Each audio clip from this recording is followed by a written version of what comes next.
9h32. Pode ser 7 também, né? Pode? Pode, menos 2. Se fosse 9h32, a gente já tava saindo. Tava indo embora, imagina só. Então tá bom, já que vocês querem. 7h32.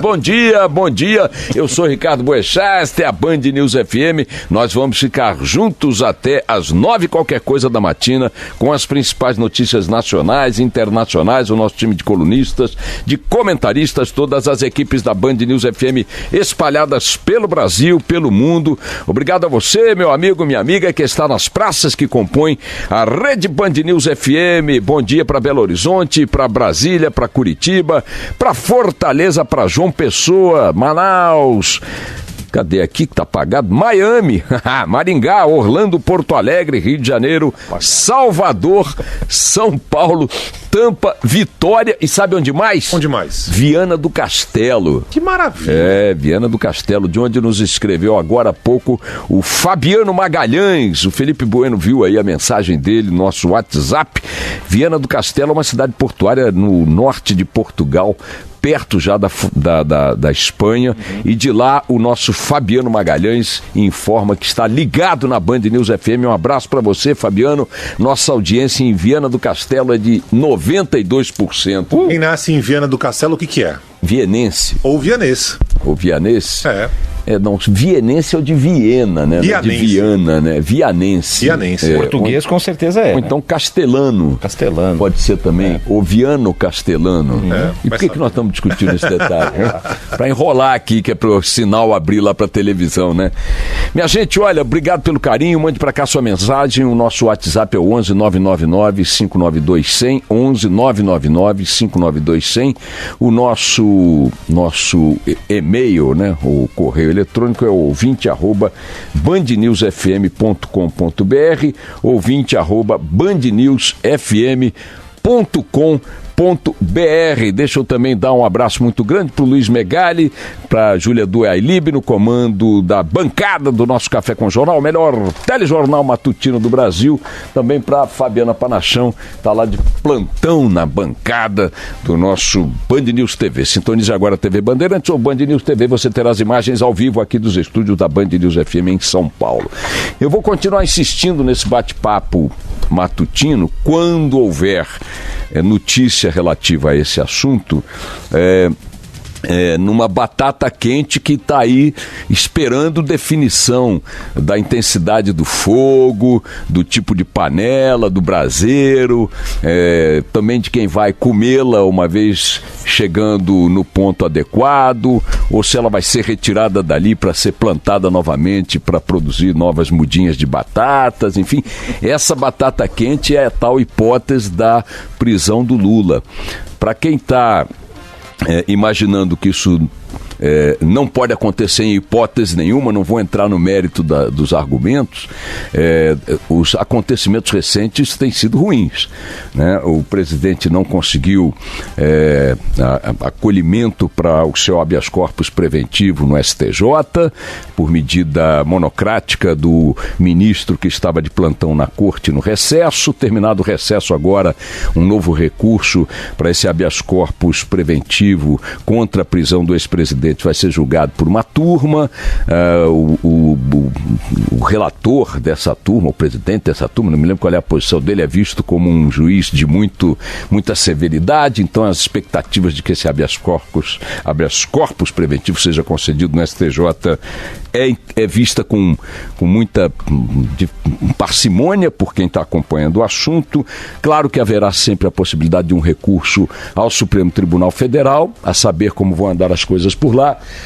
Depois a ministra Carmen Lúcia, ou simultaneamente, ou um dia antes, enfim, diz que não vai pautar a votação no Supremo, no plenário do Supremo, da discussão que pode revogar a determinação de prisão em segunda instância. Também um fato aí com o qual contava a defesa do presidente Lula, a antecipação desse julgamento. Hoje a regra é condenado em segunda instância, como é o caso do Lula, tem que começar a cumprir a prisão imediatamente.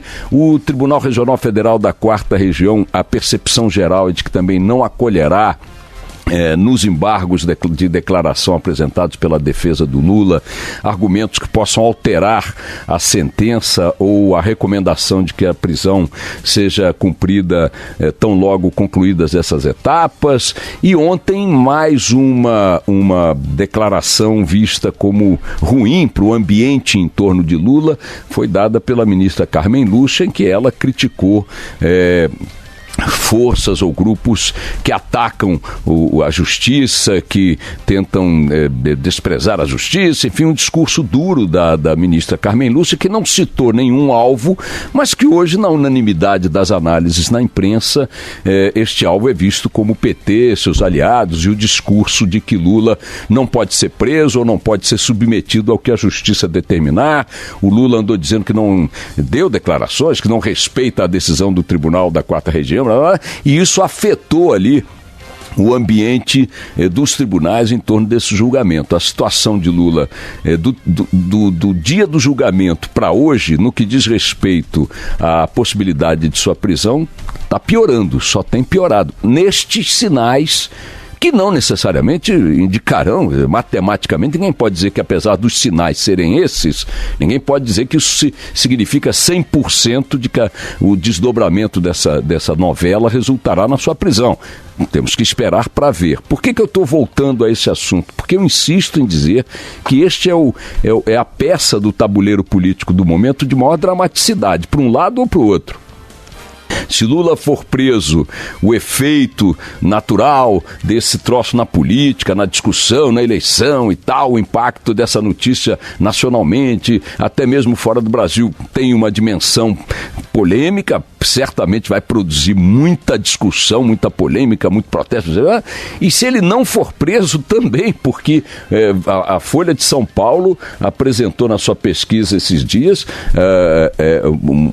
uma opinião pública, defende a prisão do Lula, quase 50%, ou um pouco menos do que isso, querem que Lula seja preso, ou um pouco mais do que isso. Ou seja, é um assunto que vai continuar dividindo paixões, emoções, movimentos no campo político.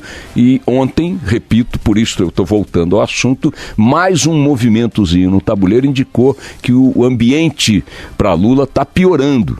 Piorou, depois da condenação conseguiu piorar. Piorou na recusa da liminar, do habeas corpus preventivo, piorou na decisão do Supremo de não colocar em pauta a questão da segunda instância, piorou na declaração de Carmen Lúcia ontem, que todos estão interpretando como um recado a Lula e ao PT. Portanto, vira essa página aí, todo dia que tiver alguma coisa relacionada a essa história da prisão, eu vou chamar a atenção aqui, porque, repito, este é o fato que está no horizonte próximo do noticiário político, que mais vai produzir farofa, oba-oba, tensão, briga, discussão, a prisão ou não prisão de Lula em decorrência da sua condenação a 12 anos e qualquer coisa de prisão pelo TRF4 de Porto Alegre. Em outro campo do bafafá, também o judiciário está em foco, junto com o Ministério Público. Ontem houve uma manifestação de juízes federais em Brasília, com várias dezenas de participantes, magistrados e magistradas, que foram levar às autoridades da República um abaixo-assinado com quase 20 mil assinaturas, defendendo as carreiras do Ministério Público, do Judiciário e tal, e discutindo ali o que eles entendem estar sendo uma desvalorização dessas carreiras a partir entre outras coisas, foram também protestar contra a reforma da Previdência e tal, mas entre outras coisas com essa discussão para pôr fim ao auxílio moradia que todos os juízes brasileiros recebem, mesmo quando estão morando na cidade onde nasceram. O cara que é um carioca da Gema, que é um mineiro de Belo Horizonte, mora em Belo Horizonte desde que nasceu, é juiz federal em Belo Horizonte, na casa da mãe, na casa dele, na casa do pai, recebe um auxílio moradia. E esse auxílio moradia, pago também a outras categorias de outros poderes, a outros membros de outros poderes, representa uma despesa da ordem de 5 bilhões de reais para o contribuinte brasileiro, o que é uma barbaridade quando o nome não se justifica ao fato, não se encaixa no fato. Qual é o fato? Quando você é deslocado da sua cidade para cumprir uma função, quer trabalhando numa empresa privada e, obviamente, no setor público, você tem que se instalar nessa nova cidade. E lá, aquele que te deslocou, o teu patrão, tem que botar condições para você morar. Então, ele te paga um auxílio moradia, porque você saiu da sua moradia e foi para um lugar onde não tinha moradia e te paga um auxílio moradia e você, com isso, aluga um imóvel ou você tem as contas desse imóvel paga por sua empresa. Não havendo esta condição, esse pressuposto, o auxílio moradia pode dar a ele o nome que vocês quiserem, mas não pode ser auxílio moradia. Se o juiz, como está sendo revelado aí o tempo todo, desfruta de um imóvel próprio, na cidade onde sempre viveu, etc e tal, não foi deslocado, não tem o custo adicional de uma moradia que ele não tinha antes, não há por que dar-lhe auxílio nenhum. E os juízes estão querendo sustentar essa conversa, essa mordomia absurda, com alguns argumentos completamente de João sem braço. Vejamos, o primeiro deles, eles alegaram que tem perdas salariais de 40% desde 2015. A Júlia Lindner, do Estadão, diz hoje o seguinte: os juízes alegam perdas salariais acumuladas de aproximadamente 40% na remuneração, desde 2015, quando eles estariam sem aumento desde 2015, 40%. Ora, a inflação acumulada de 2015, entre janeiro de 2015 e dezembro de 2017, não foi de 40%, foi de 21%. Então, essa conversa dos juízes, com base nesse número da inflação, já dobrou a perda deles. Como assim? Só na garganta?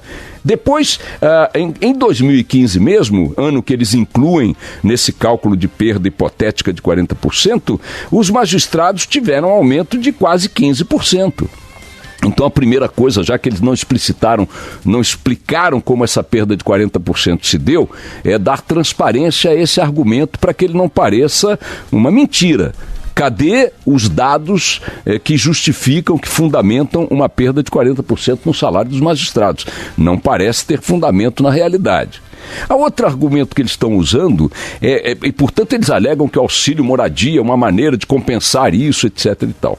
O outro argumento que eles estão usando é que outros poderes da República praticam também esse tipo de coisa. Ora, neste aspecto eles têm todo o meu apoio. O fato de haver imoralidade deste tipo no Legislativo e no Executivo deveria determinar não a permanência da imoralidade no campo do Judiciário e do Ministério Público, mas sim a extinção desta imoralidade nos poderes que também a este quadro se associam com a mesma prática. Então, o que dizem por exemplo, o presidente da Associação Nacional dos Magistrados da Justiça do Trabalho, né, que muitos estão endividados, muitos juízes estão endividados, né? O endividamento das famílias decorre de muitas situações, mas definitivamente você não encontrará famílias que ganham o que ganham juízes federais e promotores e procuradores com dívidas, se o padrão de vida que elas levam se adaptar ao que eles ganham. Não dá para acreditar que salários que estão no topo da cadeia alimentar do Estado brasileiro, ao qual se agregam ganhos como auxílio moradia, auxílio saúde, auxílio paletó, auxílio escola, auxílio não sei o quê, carro oficial, não sei o quê, que esses salários sejam ruins e que a dívida decorra de uma má remuneração. Eu entendo que um trabalhador com uma família que ganha 2 salários mínimos que está endividado, porque não dá nem para pagar a passagem de ônibus que ele tem que usar. Agora, você dizer que alguém que está ganhando 35, 40 mil reais entre salário e outros ganhos indiretos como o auxílio moradia, dizer que está endividado, bom, está endividado porque não está havendo ajuste do seu orçamento doméstico à sua realidade salarial, que não é ruim, está longe de ser ruim, inclusive do ponto de vista de comparações internacionais.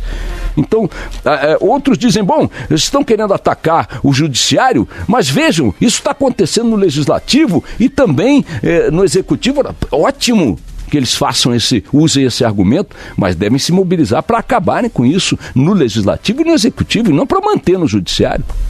E o argumento final, que para mim é o mais impressionante de todos, porque parte de poderes e de servidores que deveriam zelar pela justiça, né, é de que a concessão desse auxílio moradia e de outros penduricalhos igualmente absurdos é legal. É legal, está previsto na lei. está previsto na resolução do Conselho Nacional de Justiça, está apoiado na liminar do ministro Fux de 2014, que agora o Supremo vai julgar. Está isso, está aquilo. Bom, e aí eu recorro a uma frase atribuída a Milor Fernandes, que eu acho primorosa, não sei se é do Milor. Se você olhar na internet, sempre foi até eu sempre soube que era dele, e não sei se ele é que produziu essa frase, mas é a cara dele. A lei, é o que é legal, né, no caso, a lei é uma forma ardilosa de ludibriar a justiça.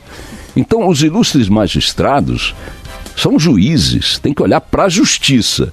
Se uma lei soa absurda, discricionária, resulta num privilégio, discrimina o conjunto em benefício de um grupo, essa lei, por mais legal que seja, ela é absurda, ela é imoral, ela é indevida. E é assombroso que aqueles que são os zeladores maiores da justiça queiram zelar por uma lei visivelmente insustentável do ponto de vista moral e ético, ainda que legal. E aí me valho aqui do argumento que outros usam. A escravidão foi legal. As ditaduras produzem leis para sustentar suas barbaridades. O nazismo mandou gente para campo de concentração baseado numa legislação que vigorava na Alemanha durante o regime nazista. Então, essa coisa de está na lei, sim, está na lei, mas é o quê? Está na lei, mas é o quê? É razoável? É justo? E não é justo nem é razoável. E, finalmente, vocês estão querendo fazer isso para atacar o Judiciário e o Ministério Público pela luta que ambos empreendem contra a corrupção. Primeiro, quem vai analisar isso é o próprio Supremo, que é parte de vocês. E depois o seguinte, não é corrupção explícita, não se caracteriza como corrupção explícita, mas é um filhote próximo, tem um quê de DNA. É uma coisa mais ou menos entre símios e humanoides, está mais ou menos no mesmo campo. É dinheiro público que está sendo colocado no bolso de servidores, ou de legisladores, ou de membros do executivo, sem a justificativa razoável para ter esse destino, que é exatamente o que caracteriza a corrupção. É dinheiro público, dinheiro da população, tomando um destino que não deveria tomar. Então, tomara que isso caia mesmo, e rápido. Vamos lá.